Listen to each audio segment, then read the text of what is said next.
لیکن میدان کربلا میں حضرت سیدنا امام حسین رضی اللہ تعالیٰ عنہ اور آپ کے دیگر رفقاء کے ساتھ اس قدر جنگی سامان بھی موجود نہیں تھا، ظاہری اسباب بھی موجود نہیں تھے، اور آپ ویسے بھی جنگ کی تیاری سے نہیں گئے تھے، لیکن اس کے باوجود دین اسلام کی سربلندی کے لیے، دین اسلام کے پرچم کو بلند رکھنے کے لیے ظالم اور جابر حکمرانوں کے سامنے ڈٹ جانا، یہ حضرت سیدنا امام حسین رضی اللہ تعالیٰ عنہ نے سکھایا ہے۔ بے سر و سامانی کے حال میں آپ نکلے مدینہ المنورہ سے، پھر اس سفر کا اختتام میدان کربلا کے اندر ہوا۔ نبی اکرم شفیع معظم صلی اللہ تعالیٰ علیہ وسلم کی آل یہ کس قدر فضیلت، عظمت اور شان والی ہے، اس کا اندازہ اس بات سے لگایا جا سکتا ہے۔ نبی اکرم شفیع معظم صلی اللہ تعالیٰ علیہ وسلم نے ارشاد فرمایا کہ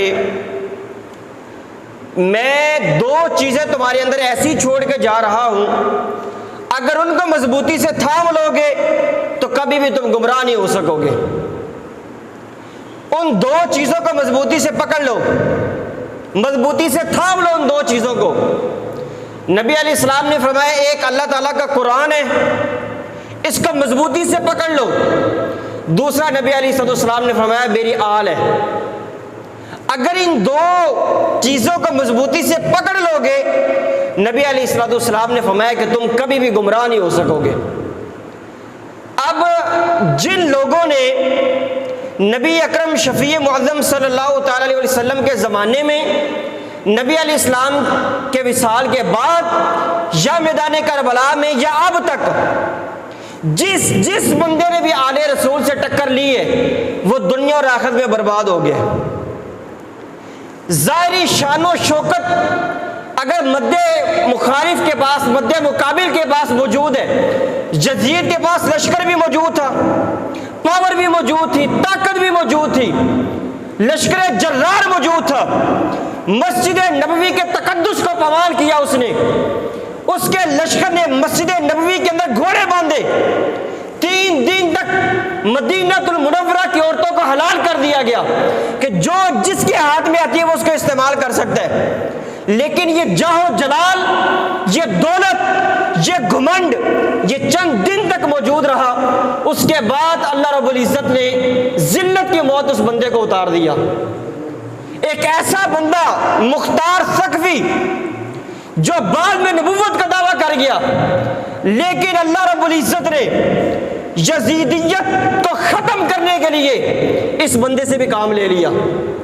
یہ اٹھا اہل بیت کرام کی محبت میں کہ جو بندہ میدان کربلا کے اندر موجود تھا، جس بندے نے جس انداز میں خانواد نبوت پر حملے کیے، اس بندے نے کھڑے ہو کر ایک لشکر تیار کیا، اور ایک ایک بندہ وہ شمر تھا یا وہ کوئی اور بندہ تھا، جو بندہ ملتا گیا، جس کے بارے میں یہ پتہ چلتا گیا اس نے نیزہ مارا تھا، اس کو نیزے مار مار کر اس بندے نے ہلاک کر دیا۔ جس نے تلوار چلائی تھی اس بندے کو اس نے تلوار کے ساتھ اس بندے کو قتل کر دیا۔ چند سالوں کے اندر وہ جاہ و جلال، وہ یزیدیت کا لشکر وہ تتر بتر ہو گیا۔ اللہ رب العزت نے ایک ایسے بندے سے بھی دین اسلام کا کام لیا جو بعد میں نبوت کا دعویٰ کر گیا، خود دوزخی ہو گیا، لیکن اللہ رب العزت جب دین کا کام لینے پہ آتا ہے، جب مسلمان نہیں اٹھیں گے یا اٹھیں گے بھی لیکن اللہ کسی اور سے کام لینا چاہتا ہے، تو اللہ تعالیٰ ایک ایسے بندے سے بھی دین کا کام لے لیتے ہیں۔ اب حجاج بن یوسف کے بارے میں آتا ہے، تاریخ کا ظالم ترین گورنر ہے، جس نے مدینہ المنورہ کے اندر یہ حملے کیے، جس کے لشکر نے خانہ کعبہ کے اوپر منجنیقوں کے ذریعے پتھر پھینکے، آگ پھینکی، خانہ کعبہ کی دیواروں کے اندر سوراخ ہو گئے، لیکن اس کا ظلم یہ اپنی جگہ پر، اللہ رب العزت نے ایک کام اس بندے سے لے لیا۔ آج جو ہمارے پاس قرآن مجید موجود ہے، اس کے اوپر جو زبر زیر پیش لگی ہوئی ہے، اس کے اوپر جو نقطے لگے ہوئے ہیں، جیم ہا خا کے، یہ جو نقطوں کا فرق ہے اور قرآن مجید کے اوپر جو زبر زیر پیش لگی ہوئی ہے یہ حجاج بن یوسف نے لگوائی ہے۔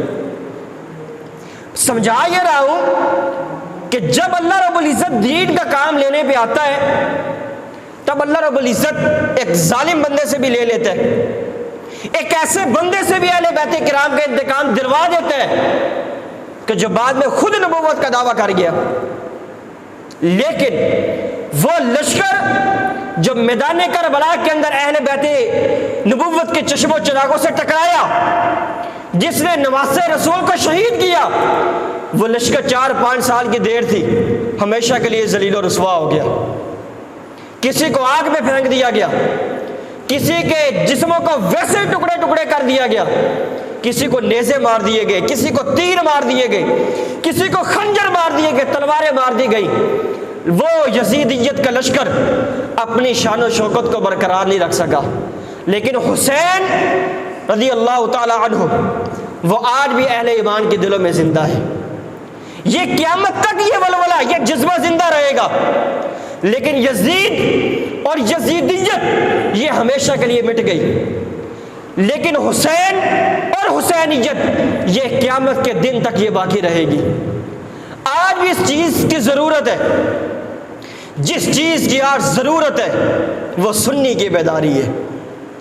آج اس چیز کی ضرورت ہے کہ ہم دین اسلام کی سربلندی کے لیے حسینی فکر کو لے کر میدانی اول میں کھڑے ہوں۔ ہم حضرت سیدنا امام حسین رضی اللہ تعالیٰ عنہ کی شہادت کو رسم اور رواج کے طریقے پر نہ اپنائیں، ایک رسم کے طریقے پر نہ اپنائیں، ان کی محبت میں شریعت کے حدود کو نہ پھلانگیں، ان کی محبت میں دین اسلام کی سرحدوں کی دھجیاں نہ بکھیڑیں، ورنہ کل قیامت والے امام علی مقام فرما دیں گے یہ میرا ہے ہی نہیں، میں نے تو جان دی تھی دین اسلام کے پرچم کو بلند کرنے کے لیے، اور یہ میری محبت میں دین اسلام کے پیچھے پڑ گیا۔ تو آج دین اسلام کی سرفرازی کے لیے، دین اسلام کی سربلندی کے لیے حسینی فکر اور حسینی جذبہ ہونا ضروری ہے، لیکن اس چیز کی آڑ میں ہم دین اسلام کو ختم کرنے کے پیچھے نہ پڑ جائیں، وہ کام کریں جو امام علی مقام نے کیا ہے۔ میں کہ چل کے حوالہ پیش کروں گا الکامل فی التاریخ کا، کہ 9 محرم الحرام والے دن جب رات آئی، صبح شہادت ہوئی 10 محرم کو، رات امام علی مقام نے کس طرح گزاری ہے۔ آج ہمیں ضرورت ہے کہ ہم اپنی زندگی کو اس طرح گزاریں، جس کام کے اندر انہوں نے گزاری ہے اسی کام کے اندر ہم گزاریں، جس چیز سے امام علی مقام نے منع کیا آج ہمارے اوپر لازم ہے کہ ہم اس چیز سے باز آ جائیں۔ آگے چل کے بیان کرتا ہوں۔ نبی علیہ الصلوۃ والسلام، جامع ترمذی میں روایت موجود ہے، نبی علیہ الصلوۃ والسلام نے ارشاد فرمایا احب اللہ لما یغذوکم من نعمہ۔ نبی علیہ السلام نے فرمایا کہ اللہ تعالیٰ سے محبت کرو۔ کیوں اللہ تعالیٰ سے محبت کرو؟ نبی علیہ السلام نے فرمایا کیونکہ اللہ تعالیٰ تمہیں اپنی نعمتیں عطا فرماتا ہے، ہر نعمت ہمارے پاس موجود ہے۔ نبی علیہ السلام نے فرمایا اللہ تعالیٰ تمہیں نعمتیں دیتا ہے، اللہ تعالیٰ سے محبت کرو۔ آگے دیکھیں، نبی علیہ السلام نے فرمایا اللہ تعالیٰ کی محبت کی وجہ سے میرے ساتھ بھی محبت کرو، میں تو اللہ تعالیٰ کا رسول ہوں۔ آگے نبی علیہ السلام نے فرمایا کہ میری محبت کی وجہ سے میرے اہل بیت کرام سے بھی محبت کرو۔ جنہوں نے بغض کیا وہ مٹ گئے، جنہوں نے محبت رکھی وہ قیامت تک باقی رہیں گے، ان کی سوچ، ان کی فکر زندہ رہے گی۔ ایسے لوگ جو حسینی فکر کو لے کر چلے وہ اہل ایمان کے دل میں قیامت تک باقی رہیں گے۔ یزید ختم ہو گیا۔ ایک روایت میں حضرت سیدنا زید بن ارقم رضی اللہ تعالیٰ عنہ فرماتے نبی علیہ الصلوۃ والسلام اور حضرت علی اور حضرت فاطمہ اور حسنین کریمین، امام حسن اور امام حسین رضوان اللہ علیہم اجمعین، نبی علیہ الصلوۃ والسلام نے فرمایا ان کے بارے میں، فرمایا کہ میری ان سے صلح ہے، یہ جو افراد ہے ان سے میری صلح ہے، فرمایا کہ میری ان سے صلح ہے جن سے تم نے صلح کی ہے، حضرت علی المرتضیٰ، سیدہ فاطمہ اور حسنین کریمین رضوان اللہ علیہ مجمعین۔ نبی علیہ السلام نے فرمایا کہ جن سے تم نے صلح کی ہے، ان 4 شخصیات کو مخاطب کرتے ہوئے فرمایا کہ جن سے تم نے صلح کی ہے میں نے بھی اس سے صلح کر لی ہے۔ یعنی یہ 4 شخصیات جن سے صلح کر لیتے نبی علیہ السلام اس سے راضی ہو جاتے ہیں، لیکن نبی علیہ السلام نے فرمایا کہ میری ان سے جنگ ہے جن سے تم نے جنگ کی ہے۔ اب وہ لشکر جو میدان کربلا کے اندر امام علی مقام کے سامنے آیا جنگ کرنے کے لیے، نبی علیہ السلام تو اس سے کبھی بھی راضی نہیں ہو سکتے، کیونکہ نبی علیہ السلام پہلے فرما گئے کہ جن سے تمہاری جنگ ہے میری بھی ان کے ساتھ جنگ ہے۔ وہ یزیدی لشکر جو امام علی مقام رضی اللہ تعالیٰ عنہ کے مقابلے میں آیا میدان کربلا کے اندر، نبی علیہ السلام تو اس سے بالکل بھی راضی نہیں ہے۔ ایک حدیث مبارکہ میں نبی اکرم شفیع معظم صلی اللہ تعالیٰ علیہ وسلم نے حضرت سیدنا امام حسین رضی اللہ تعالیٰ عنہ سے ان کے حوالے سے خاص طور پر فرمایا۔ پہلے امام حسن رضی اللہ تعالیٰ عنہ کے حوالے سے سن لیجئے۔ حضرت سیدنا اسامہ بن زید رضی اللہ تعالیٰ عنہ بیان کرتے ہیں نبی علیہ السلام نے انہیں یعنی اسامہ بن زید کو اور حضرت سیدنا امام حسن رضی اللہ تعالیٰ عنہ ان کو یہ بیان کرتے ہیں کہ نبی علیہ السلام ان کو بھی پکڑ لیتے تھے اور کبھی حضرت سیدنا امام حسن رضی اللہ تعالیٰ عنہ ان کو بھی پکڑ لیتے تھے، اور پھر نبی علیہ السلام دعا کرتے تھے، دونوں کو پکڑ کے نبی علیہ السلام دعا فرماتے کہ یا اللہ میں ان دونوں سے محبت رکھتا ہوں، تو بھی ان دونوں کو اپنا محبوب بنا لے۔ یہ نبی علیہ السلام کی محبت ہے اپنے نواسوں سے، اور صحابہ کرام سے بھی نبی علیہ السلام کی محبت ہے۔ اب امام علی مقام حضرت سیدنا امام حسین رضی اللہ تعالیٰ عنہ کے بارے میں حضرت سیدنا انس رضی اللہ تعالیٰ عنہ بیان کرتے کہ نبی علیہ السلام سے سب سے زیادہ مشابہت رکھنے والے بلا تشبیہ، کہتے ہیں کہ 2 بندے بالکل ملتے جلتے ہیں، ان کی شکل بڑی ملتی ہے بلا تشبیہ۔ حضرت سیدنا انس رضی اللہ تعالیٰ عنہ کہتے ہیں کہ نبی اکرم شفیع معظم صلی اللہ تعالیٰ علیہ وسلم سے سب سے زیادہ ملتے جلتے، سب سے زیادہ مشابہت رکھنے والے وہ حضرت سیدنا امام حسین تھے، بالکل نبی علیہ السلام جیسے تھے۔ اور ایک دوسری حدیث مبارکہ میں حضرت انس رضی اللہ تعالیٰ عنہ کہتے ہیں کہ کوئی بندہ بھی امام حسن سے بڑھ کر نبی علیہ السلام کے مشابہ نہیں تھا۔ اب ایک جگہ پہ فرماتے ہیں کہ امام حسین سے بڑھ کر کوئی نہیں ہے، دوسری جگہ پہ فرماتے ہیں کہ امام حسن سے بڑھ کر کوئی نہیں ہے، یعنی دونوں شہزادے بالکل نبی علیہ السلام کی جیتی جاگتی تصویر تھے۔ ان دونوں نواسوں کو اکٹھا کر کے کھڑا کیا جائے نا تو چہرہ مصطفیٰ کی زیارت ہو جاتی تھی۔ اس کی تشریح سنیں، حضرت سیدنا جامع ترمذی میں روایت موجود ہے، حضرت سیدنا علی المرتضیٰ رضی اللہ تعالیٰ عنہ بیان کرتے ہیں کہ جو امام حسن ہے وہ سر سے لے کر سینے تک بالکل نبی علیہ السلام جیسے، سر سے لے کر سینے تک۔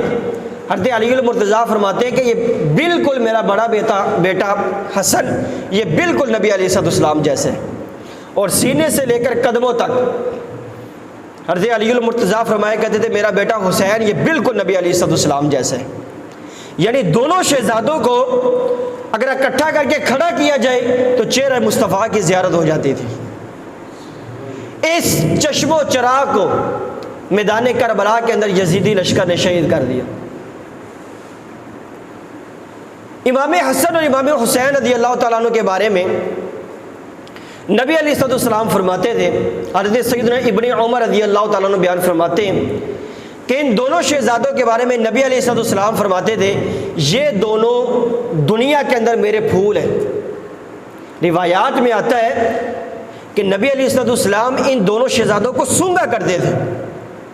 محبت کرتا ہے نا انسان، سینے سے لگاتا ہے، پیار کرتا ہے، نبی علیہ السلام کی محبت سبحان اللہ، لیکن نبی علیہ السلام ان دونوں شہزادوں کو سونگا کرتے تھے، ان کی خوشبو کو سونگا کرتے تھے۔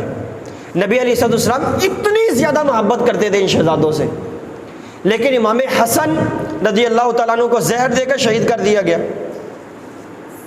حضرت سیدنا امام حسین رضی اللہ تعالیٰ عنہ کا واقعہ میدان کربلا والا وہ آپ لوگوں کے سامنے مراد کتاب میں پڑھ رہا تھا۔ حضرت سیدنا امام حسن، امام حسین، امام زین العابدین، امام باقر، امام جعفر صادق، امام موسیٰ کاظم، امام علی رضا، امام تقی اور امام نقی، یہ جو امام ہے یہ اس طرح پوری ایک نسل ہے۔ ان میں سے اکثر امام وہ ہیں جن کو یہ شہید کر دیا گیا، یہ زہر دے دی گئی۔ حضرت سیدنا علی مرتضیٰ رضی اللہ تعالیٰ عنہ، ان کو بھی شہید کیا گیا۔ ان کے دونوں بیٹوں کو، امام حسن اور امام حسین، دونوں کو شہید کیا گیا، ایک کو زہر دے کر دوسرے کو میدان کربلا کے اندر۔ امام حسین رضی اللہ تعالیٰ عنہ کے بیٹے امام زین العابدین کے ساتھ بھی اس طرح معاملہ ہوا۔ ان کے بیٹے امام باقر، ان کے بیٹے امام جعفر صادق، ان کے بیٹے امام موسیٰ کاظم، ان کے بیٹے امام علی رضا، ان کے بیٹے امام تقی، ان کے بیٹے امام نقی، یہ جو پورا ایک خاندان ہے، ان میں سے اکثر ائمہ وہ ہیں جن کو کسی نہ کسی طریقے سے شہید کر دیا گیا۔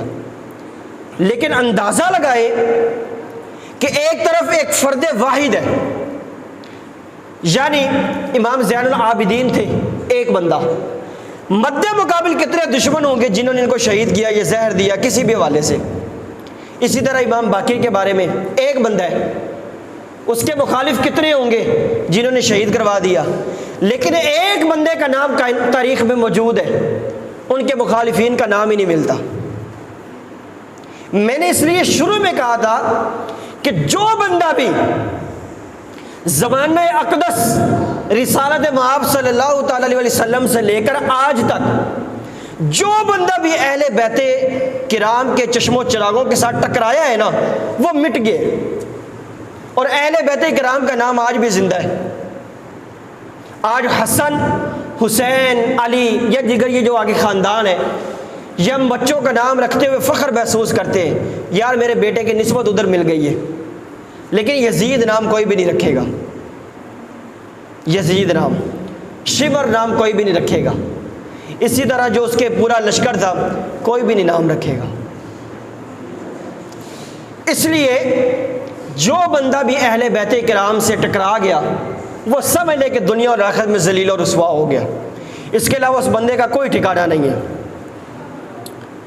حضرت سیدنا امام حسن امام حسین رضی اللہ تعالیٰ عنہ کے بارے میں نبی علیہ السلام نے ارشاد فرمایا کہ حسن اور حسین یہ جنتی جوانوں کے سردار ہیں۔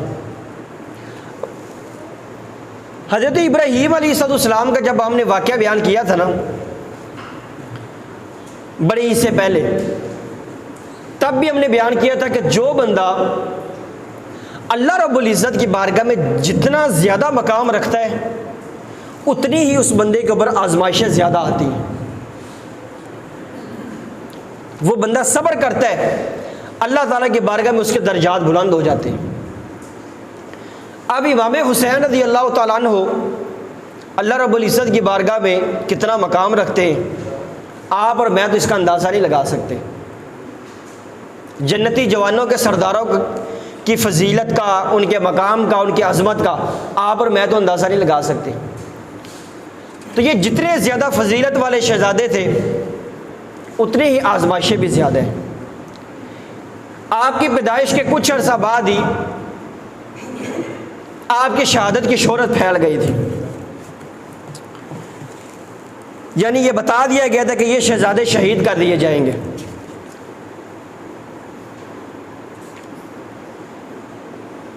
ایک روز نبی اکرم شفیع معظم صلی اللہ تعالی علیہ وسلم دائیں زانوں پر اس طرف حضرت سیدنا امام حسین رضی اللہ تعالیٰ عنہ کو بٹھایا ہوا تھا، اور بائیں طرف نبی علیہ السلام نے اپنے بیٹے حضرت ابراہیم رضی اللہ تعالیٰ عنہ کو بٹھایا ہوا تھا۔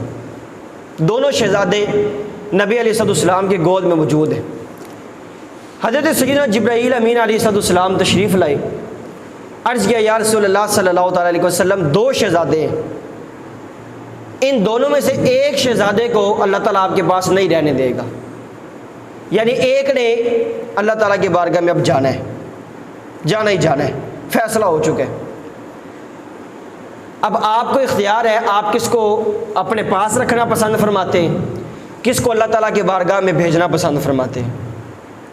نبی اکرم شفیع معظم صلی اللہ تعالیٰ علیہ وسلم کی حضرت امام حسین سے محبت دیکھیں۔ نبی علیہ السلام نے فرمایا جبریل میں نے حسین پر اپنے بیٹے ابراہیم کو قربان کر دیا ہے، یعنی میں اس بات پہ راضی ہوں کہ حسین کی بجائے اللہ تعالیٰ میرے بیٹے ابراہیم کو موت دے دے، حسین کو بھی نہیں۔ اب آگے دیکھیں، نبی کائنات صلی اللہ علیہ وسلم کے جب یہ شہزادے فوت ہو گئے حضرت ابراہیم، اس کے بعد جب کبھی حضرت سیدنا امام حسین رضی اللہ تعالیٰ عنہ نبی علیہ السلام کے پاس آتے، نبی علیہ السلام مرحبا خوش آمدید کہتے، پیشانی پر بوسہ دیتے اور فرماتے کہ میں نے حسین پر اپنے بیٹے ابراہیم کو قربان کر دیا ہے۔ اختیار دیا گیا کہ میرے پیارے نبی آپ یا حسین کو اپنے پاس رکھ لیں یا اپنے بیٹے ابراہیم کو رکھ لیں۔ نبی علیہ السلام نے حسین کو پاس رکھ لیا، اپنے بیٹے کو قربان کر دیا۔ اس شہزادے کے اوپر میدان کربلا میں ظلم اور بربریت کے پہاڑ توڑے گئے۔ اب یہاں پر نبی علیہ السلام کی محبت کی ایک جھلک مزید عرض کر دوں۔ ایک دفعہ نبی علیہ السلام حضرت سیدہ فاطمہ الزہرا رضی اللہ تعالیٰ عنہا کے مکان کے آگے سے گزرے۔ حضرت سیدنا امام حسین رضی اللہ تعالیٰ عنہ گھر میں رو رہے تھے۔ نبی علیہ السلام دروازے سے گزرے، شہزادے کے رونے کی آواز سنی تو بے چین ہو گئے، گھر میں تشریف لائے اور فرمایا فاطمہ کیا تجھے نہیں پتا کہ اس کے رونے سے میرے دل کو تکلیف ہوتی ہے؟ حسین امام حسین رضی اللہ تعالیٰ عنہ کے رونے سے میرے دل کو تکلیف ہوتی ہے، اسے نہ رلایا کرو۔ شہادت کے والے سے عرض کر رہا تھا، شروع میں شہادت کی شہرت پھیل گئی تھی۔ ایک جو میں نے ابھی حدیث مبارکہ بیان کی، اپنے بیٹے نبی علیہ السلام نے قربان کر دیے، اس اللہ تعالیٰ کے فیصلے پر راضی ہو گئے۔ شہادت کی شہرت سنیں، نبی علیہ السلام کی چچی حضرت سیدتنا ام الفضل بنت حارث رضی اللہ تعالیٰ عنہ بیان کرتی ہے کہ ایک مرتبہ نبی کائنات صلی اللہ علیہ وسلم کی گود میں میں نے امام حسین کو رکھا۔ کچھ دیر بعد میں نے دیکھا کہ نبی علیہ السلام رو رہے ہیں۔ میں نے وجہ پوچھی تو نبی علیہ السلام نے فرمایا اتانی جبریل فاخبرنی ان امتی ستقتل ابنی ھذا۔ نبی علیہ السلام نے فرمایا ابھی جبریل میرے پاس آئے ہیں، انہوں نے بتایا ہے کہ ایک وقت ایسا آئے گا میری امت میرے اس بیٹے کو شہید کر دے گی۔ ابھی امام حسین رضی اللہ تعالیٰ عنہ بالکل چھوٹے ہیں، بالکل چھوٹے۔ نبی علیہ السلام نے فرمایا کہ ان قریب میری امت اس میرے بیٹے کو شہید کر دے گی۔ پھر نبی علیہ السلام نے فرمایا اتانی بتربت من تربتہ حمراء، کہ میرے اس بیٹے کو حسین رضی اللہ تعالیٰ عنہ اس بیٹے کو جہاں پر شہید کیا جائے گا اس جگہ کی سرخ مٹی وہ جبریل علیہ السلام نے مجھے لا کر دکھائی ہے کہ اس طرح کی مٹی ہوگی جہاں پر امام حسین رضی اللہ تعالیٰ عنہ کو شہید کیا جائے گا۔ آگے نبی علیہ السلام نے فرمایا ریح کرب و بلا، اس سے غم اور مصیبت کی بدبو آتی ہے، اس مٹی سے۔ کربلا ہے نا، کرب و بلا، کربلا اسی وجہ سے بولتے ہیں۔ اس جگہ کا نام کربلا، یہ نہیں ہے کہ اس جگہ کا نام ویسے ہی پہلے پڑ گیا تھا، یہ اسی مناسبت سے ہی مشہور ہے۔ پھر نبی علیہ السلام نے فرمایا اذا تحولت هذه التربه دما فاعلمی ان ابنی هذا قد قتل۔ نبی علیہ السلام نے وہ مٹی حضرت سیدتنا ام سلمہ رضی اللہ تعالیٰ عنہ جو ام المؤمنین تھی ان کو دی۔ اچھا یہاں پر ایک اور مسئلہ ہے کہ نبی علیہ السلام جس وقت یہ مٹی دی تھی نا ام سلمہ کو رضی اللہ تعالیٰ عنہ، اس وقت نبی علیہ السلام کی اور بھی بیویاں موجود تھی، زندہ تھی، ازواج مطہرات زندہ تھی، لیکن نبی علیہ السلام نے یہ مٹی صرف ام سلمہ کو دی ہے۔ اس کی وجہ پھر سمجھ میں آتی ہے، بعد میں جا کے تاریخ بتاتی ہے کہ جب کربلا کا معرکہ ہوا تو صرف ام سلمہ موجود تھی، باقی ساری ازواج مطہرات وصال فرما گئی۔ نبی علیہ السلام کی نگاہ نبوت دیکھیں. نبی علیہ السلام نے وہ مٹی دی اور کہا کہ اے ام سلمہ جس وقت یہ مٹی خون بن جائے تو تجھے سمجھ لینا چاہیے کہ میرا بیٹا شہید کر دیا گیا. جس وقت یہ مٹی خون ہو جائے سمجھ لینا میرا بیٹا حسین شہید کر دیا گیا. اب دیکھیں ام سلمہ رضی اللہ تعالیٰ عنہ وہ بیان کرتی ہے کہ نبی علیہ السلام نے فرمایا ان ابنی ھذا یعنی الحسین یقتل بارض من ارض العراق، عراق کی سرزمین کے اوپر میرے بیٹے کو شہید کیا جائے گا. یقال لها کربلاء، اس جگہ کو کربلا کہا جائے گا. فمن شہید ذلک منکم فلینصرہ، جو بندے اس وقت موجود ہو ان کو میرے بیٹے کی مدد کرنی چاہیے. اب دیکھیں نبی علیہ السلام اس چیز کی پہلے پیشین گوئی فرما گئے. نبی علیہ السلام نے یہ بھی فرمایا کہ جو اس وقت لوگ موجود ہوں ان کو میرے بیٹے کی، میرے شہزادے کی مدد کرنی چاہیے. لیکن جو لوگ مد مقابل میں آئے، آپ دیکھ لیں آپ یزیدی لشکر کا جتنا وہ لشکر تھا کوئی بندہ بھی، کوئی مائی کا لال دنیا میں موجود نہیں ہوگا جو یزیدی لشکر کے ہر بندے کا نام بیان کر سکے. لیکن امام علی مقام حضرت سیدنا امام حسین رضی اللہ تعالیٰ عنہ کے ساتھ جو افراد موجود تھے ان کے نام کتابوں میں ملتے ہیں. باوجود اس کے کہ یہ افراد کم تھے لیکن اس کے باوجود ان کا نام ہمیشہ زندہ و تابندہ رہے گا. اب میں نے جس طرح شروع میں عرض کیا تھا کہ امام حسین رضی اللہ تعالیٰ عنہ کی شہادت یہ بڑی عظیم الشان شہادت ہے. ایک ایسا بندہ، میں بڑے محتاط انداز میں بیان کر رہا ہوں لوگ ناراض نہ ہو جائیں، ایک ایسا بندہ جو امام علی مقام حضرت سیدنا امام حسین رضی اللہ تعالیٰ عنہ سے محبت رکھتا ہے، وہ کسی بھی مکتبہ فکر کا بندہ ہے، محبت دل میں موجود ہے، وہ وہی کام کرے جو امام علی مقام نے فرمائے ہیں. 10 محرم والے دن امام علی مقام شہید کیے گئے، ٹھیک ہے. اب 10 محرم کی رات امام علی مقام نے کس طرح گزاری ہے؟ 9 اور 10 یا 1 سے لے کر 10 تک، 1 محرم سے لے کر 10 محرم تک ہمارے اندر یا ہمارے معاشرے میں بہت ساری ایسی خرابیاں رائج پذیر ہو گئی ہیں کہ جن کو قیامت والے دن بھی امام علی مقام ان کی صفائی نہیں دیں گے. کہ مجھ سے محبت کرتا تھا تو ٹھیک ہے جو مرضی کرتا، پھر مجھ سے محبت کرتا تھا تو نے اتنے دن نہانا نہیں ہے، لباس نہیں چینج کرنا، تیری گردن میں، تیرے گلے میں، تیرے بازوؤں میں، تیرے پاؤں میں زنجیریں ہونی چاہیے.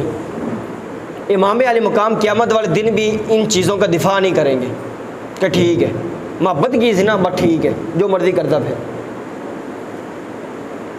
اب امام علی مقام حضرت سیدنا امام حسین رضی اللہ تعالیٰ عنہ نے یہ آخری رات کس طرح گزاری ہے میں آپ لوگوں کے سامنے رکھ دیتا ہوں.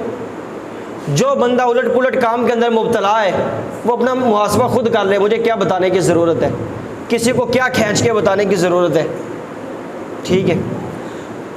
امام علی مقام رضی اللہ تعالیٰ عنہ نے 25 پیدل حج کیے ہیں. جو بندہ اپنے آپ کے اوپر ظلم اور تشدد کرتا ہے وہ صاحب استطاعت ہونے کے باوجود ایک بھی حج کرنے کے لیے نہیں جاتا اور ہر سال ان دنوں کے اندر اپنا بیڑا غرق کر لیتے ہیں. اب امام علی مقام رضی اللہ تعالیٰ عنہ نے 10 محرم کی رات، صبح 10 محرم ہے اور آج کی رات، یہ امام صاحب نے کس طرح گزاری ہے ذرا سنتے جائیں.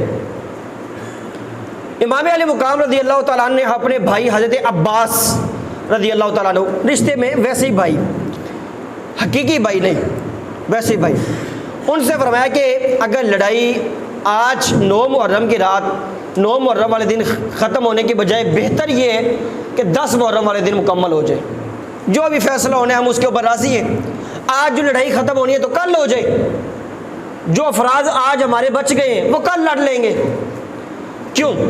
امام علی مقام رضی اللہ تعالیٰ نے اس موقع پر جو کلمات ارشاد فرمائے، آج ہر اس بندے کے لیے وہ ایک نور کی حیثیت رکھتے ہیں کہ وہ بندہ دیکھے اور پھر دیکھے کہ میں اپنے آپ کے ساتھ کیا کر رہا ہوں، میں اپنے بچے اور اپنی بچیوں کے ساتھ کیا کر رہا ہوں، اپنے جسم کے ساتھ کیا کر رہا ہوں، اپنی ماؤں بہنوں بیٹیوں کے ساتھ کیا کر رہا ہوں، میں کس کام کے پیچھے ان کو مبتلا کر رہا ہوں. سنیں، امام علی مقام رضی اللہ تعالیٰ نے فرمایا کہ اگر جنگ کل ختم ہو جائے تو یہ زیادہ بہتر ہے. کیوں؟ فرمایا لعلنا نصلی لربنا هذه الليلہ، فرمایا اس لیے تاکہ آخری رات، یہ جو رات ہے، ہم دل کھول کے اللہ رب العزت کی نمازیں ادا کر لیں. یہ جو اس طرح کا تماشا کرتے ہیں، میں پوری ذمہ داری سے کہتا ہوں کوئی بندہ ایسا یہاں پہ موجود ہے جو 10 اور 9 محرم کو تماشا کرے گا، وہ نماز نہیں پڑھے گا، پڑھ ہی نہیں سکتا. جسم کے اندر خون نکلے 1 درہم کی مقدار، بندے کی نماز ہوتی نہیں ہے.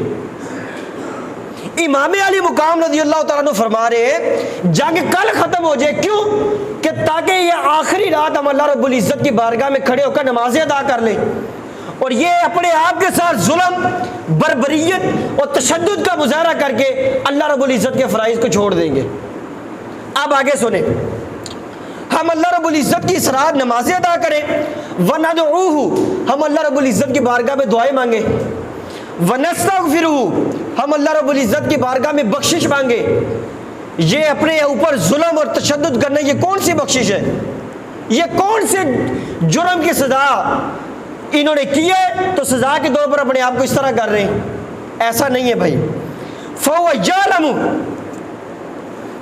فرمایا کہ ہم اللہ تعالیٰ کی نمازیں پڑھیں، دعا مانگے، اللہ رب العزت سے بخشش مانگے. فَهُوَ يَعْلَمُ، حالانکہ اللہ تعالیٰ تو سب کچھ جانتا ہے، لیکن اس کے باوجود آپ اس رات میں یہ کریں گے، نمازیں پڑھیں گے.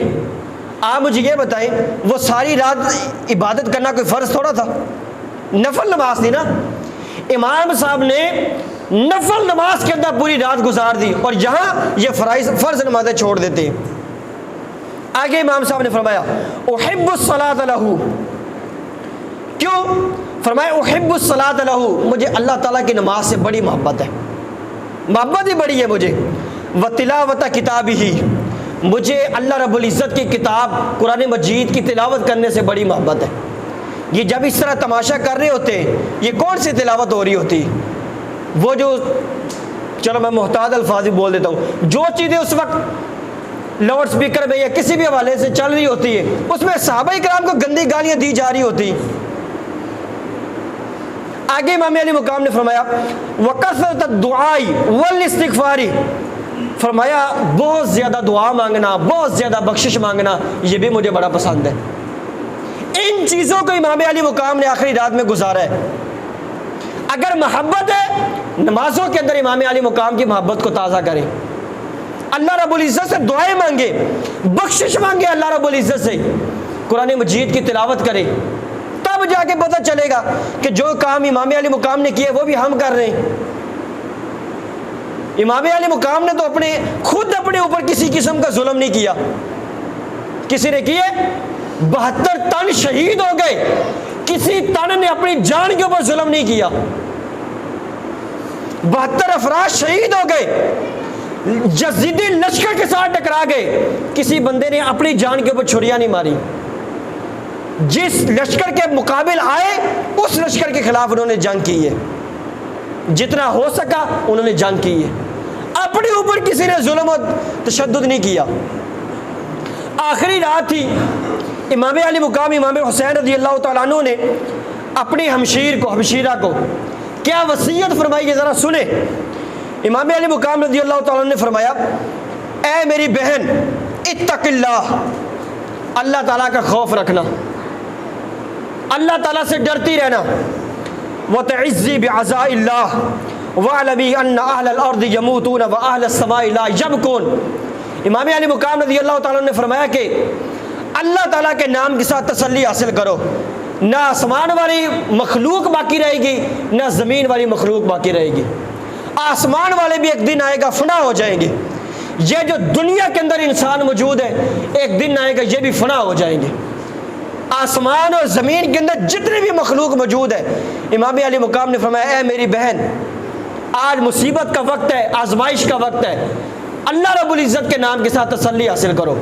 ان کو تو اس طرح الٹی سیدھی کوئی نصیحت نہیں کی امام صاحب نے، صرف یہ فرمایا کہ اللہ کے نام کے ساتھ تسلی حاصل کر، بس۔ زمین و آسمان کے اندر جتنی مخلوق موجود ہے سب فنا ہو جائے گی۔ آگے فرمایا وَأَنَّ كُلِّ شَيْءٍ هَالِكٌ إِلَّا وَجْهَ اللَّهِ، ہر مخلوق ہر چیز فنا ہو جائے گی سوائے اللہ تعالیٰ کی ذات کے۔ اور سورۃ الرحمن میں بھی آتا ہے نا، كُلُّ مَنْ عَلَيْهَا فَانٍ وَيَبْقَى وَجْهُ رَبِّكَ ذُو الْجَلَالِ وَالْإِكْرَامِ، ایک دن آئے گا ہر چیز فنا ہو جائے گی، صرف اللہ رب العزت کی ذات باقی رہے گی۔ آگے امام علی مقام نے فرمایا ابی خیر منی و امی خیر منی و اخی خیر منی، فرمایا کہ میرے والد گرامی وہ مجھ سے بہتر تھے، حضرت سیدنا علی المرتضیٰ، فرمایا وہ امی خیر منی، اور میری ماں سیدہ فاطمہ وہ مجھ سے بہتر تھی، وہ اخی خیر منی، اور میرے بھائی حسن وہ مجھ سے بہتر تھے، ولیہ ولہم ولکل مسلم برسول اللہ اسوہ، آپ نے فرمایا کہ ان کے لیے، میرے لیے اور تمام مسلمانوں کے لیے سب سے بہترین نمونہ وہ رسول اللہ صلی اللہ تعالیٰ علیہ وسلم کے ذات گرامی ہے، اس کے مطابق اپنی زندگی گزارو۔ میں ہوں، میرے والدین ہوں، حضرت سیدنا امام حسین رضی اللہ تعالیٰ نے فرمایا، یا میری ماں ہو، کوئی بھی ہو، ہر مسلمان کے لیے فرمایا اس کے لیے بہترین نمونہ نبی علیہ السلام کی ذات ہے۔ کوئی بندہ کسی مکتبہ فکر کا ثابت کر دے نبی علیہ السلام نے اپنی جان کے اوپر ظلم کیا ہو۔ امام صاحب فرما رہے ہیں، امام حسین رضی اللہ تعالیٰ عنہ، نبی علیہ السلام کی زندگی میرے لیے بھی نمونے، تمہارے لیے بھی نمونے، تم نے وہی کرنا ہے جو رسول اللہ صلی اللہ علیہ وسلم نے کی ہے۔ آگے نبی علیہ السلام نے آگے حضرت سیدنا امام حسین رضی اللہ تعالیٰ نے کیا فرمایا؟ فرمایا یا اخیہ، آگے چل کے اے میری بہن، آج یہ پیغام ہے 9-10 محرم کا، جنہیں تماشا کرتے ہیں، انی اقسم علیکی، فرمایا میری بہن میں تجھے قسم دیتا ہوں، تو نے کرنا کیا ہے میری شہادت کے بعد؟ میں شہید ہو جاؤں، تو نے کرنا کیا ہے؟ یا اخیہ، اے میری بہن، انی اقسم علیکی، میں تجھے قسم دیتا ہوں، لا تشکی علی جیبہ، میری شہادت کے اوپر تو نے اپنے گریبان نہیں پھاڑنا، اگر میں شہید ہو جاؤں تو نے گریبان نہیں پھاڑنا، ولا تخمشی، فرمایا تو نے اپنا چہرہ بھی نہیں نوچنا، ماتم نہیں کرنا تو نے میری شہادت کے بعد، ولا تدی علی بالویل والثبور، فرمایا کہ میری شہادت کے بعد تو نے نوحہ اور بین بھی نہیں کرنا، اگر کل میں شہید ہو جاؤں، آگے فرمایا ان انا ہلکت، اگر میں شہید ہو جاؤں، اگر کل مجھے شہید کر دیا جائے تو نے نوحہ اور بین نہیں کرنا، تو نے ماتم نہیں کرنا میرے مرنے کے، میری شہادت کے اوپر، تو نے میری شہادت کے اوپر صبر کی تلقین ہے، صبر کا حکم دے رہے امام علی مقام۔ یہ وہ چیز ہے، یہ وہ آخری رات ہے، اور یہ امام علی مقام کی اپنی بہن کو نصیحت ہے کہ تو نے کرنا کیا ہے۔ اب کوئی بندہ بھی آج کا اٹھ کے یہ تو نہیں کہہ سکتا کہ امام علی مقام کی بہن سے زیادہ میں محبت کرتا ہوں، یا امام صاحب کو محبت کا پتہ نہیں تھا، انہوں نے کچھ اور بتا دیا، مجھے زیادہ پتہ ہے کہ محبت زیادہ اس طرح ہوتی ہے۔ امام علی مقام نے تو اس طرح کا کوئی حکم نہیں ارشاد فرمایا، جس چیز کی نصیحت دی ہے وہ یہ دی ہے امام علی مقام نے اپنی بہن کو۔ ایسے افراد جو کسی بھی حوالے سے کسی قسم کی غلط فہمی کے اندر مبتلا ہیں، وہ میرے بھائیوں اپنی جان کے اوپر ظلم نہ کریں۔ یہ کون سا دین ہے اپنے اوپر انسان ظلم کرے؟ یہ تو بنی اسرائیل کی قوم کا واقعہ تھا، پہلے پارے میں آتا ہے کہ ان کی توبہ اس صورت میں تھی ایک دوسرے کو قتل کر دے، ایک دوسرے کو قتل کر دے۔ اس امت کے اندر تو یہ چیز ہی نہیں ہے، یہ تو جان کا مسئلہ ہے نا، جان کا مسئلہ۔ ایک مسئلہ یاد رکھیں، دین اسلام کا ایک اصول ہے، ہر وہ بندہ یا ہر وہ معاملہ جس میں کسی بندے کے اوپر پیسوں کے اعتبار سے جرمانہ لازم ہو، مثال کے طور پر ایک کام ہے، آپ نے کوئی چیز خریدی ہے، اس کا ہر کام شریعت کے مطابق ہے، وہ جائز ہے، وہ لینا دینا معاملہ کرنا جائز ہے، لیکن اگر اس میں ایک مسئلہ یہ آ گیا کہ میرے بھائی اگر آپ نے پہلی تاریخ کو قسط نہ دی تو 1500 کی بجائے آپ کو 1550 دینا پڑے گا، شریعت فرماتی ہے یہ ناجائز ہو گئے. ایک مال کا جرمانہ شریعت برداشت نہیں کرتی، اور جان کا جرمانہ شریعت کس طرح برداشت کر سکتی ہے؟ ایک پیسے کا بھی فرق آ جائے نا کسی جگہ پہ، کہ کوئی بندہ یا کوئی معاملہ ایسا ہو جائے کہ اس طرح کا معاملہ ہو کہ اگر تو نے یہ نہ کیا تو تیرے اوپر اتنے پیسے جرمانہ ہے، شریعت کہتی ہے سارا معاملہ ہی خراب ہو گیا. کیوں؟ ایک بندے کے اوپر مال کا جرمانہ کیوں لازم کیا تو نے؟ ایک ایسا کام جس کے 99 پہلو ٹھیک تھے، ایک جگہ پہ یہ ہوا 1 روپے کا جرمانہ لازم ہوا، شریعت نے کہا ختم ہو گیا سارا کچھ. اور میرے بھائی جو شریعت 1 روپے کا جرمانہ لازم نہیں کرتی، وہ اس چیز کو کہاں لازم کر سکتی ہے کہ بندہ اپنی جان کے پیچھے پڑ جائے، اپنے آپ کو مارنے کے پیچھے پڑ جائے؟ یہ کون سا دین ہے؟ میں نے ابھی کئی حوالہ جات وہ سکپ کر دیے جان بوجھ کے، کہ امام جعفر صادق رضی اللہ تعالیٰ عنہ اور امام زین العابدین اور امام باقر نے نوح اور ماتم کے حوالے سے کیا فرمایا ہے، جان بوجھ کے. اب آپ ناراض نہ ہو جائیں، یہ جان بوجھ کے حوالے جات نکال دیے، لیکن وہ نیٹ پہ میں بیان دے دوں گا. تو محرم الحرام کے اندر یہ جو اس طرح کی غلط چیزیں ہوتی ہیں نا، ان سے چھوڑ دیں. باقی محرم الحرام کے اندر درجنوں رسومات ایسی ہیں جو غلط ہیں، ان کی تفسیر کے لیے رات میرا ایک بیان آگے تقریباً 40 منٹ کا ہے، وہ میں نے اپلوڈ کر دی ہے. اب یہاں پر اگر میں ان چیزوں کے ایک بیان کروں گا نا تو بندے ناراض ہو جائیں گے. وہاں پر تو مجھے آزادی ہوتی ہے، جو مرضی بیان کر دے. تو جو محرم الحرام کے حوالے سے وہ احباب ضرور سن لیجیے گا. یہ جو سبیلے ہوتے ہیں، ان سے پانی پینا کیسا ہے، ان لوگوں کے گھروں سے کھانا کیسا ہے، ان لوگوں کے ساتھ معاملات رکھنا کیسا ہے، ان چیزوں کو میں یہاں بیان نہیں کر سکتا. کوئی منع کرے نہ کرے، مجھے ذاتی طور پر تحفظات ہیں لیگل اور ان لیگل دونوں طریقوں سے. وہ جو رات میں نے بیان اپلوڈ کر دی وہ احباب لازمی سن لیجیے گا. اللہ رب العزت ہر ایسا معاملہ جو شریعت کے خلاف ہمیں لے کر جاتا ہے اس سے ہمیں بچنے کی توفیق عطا فرمائے.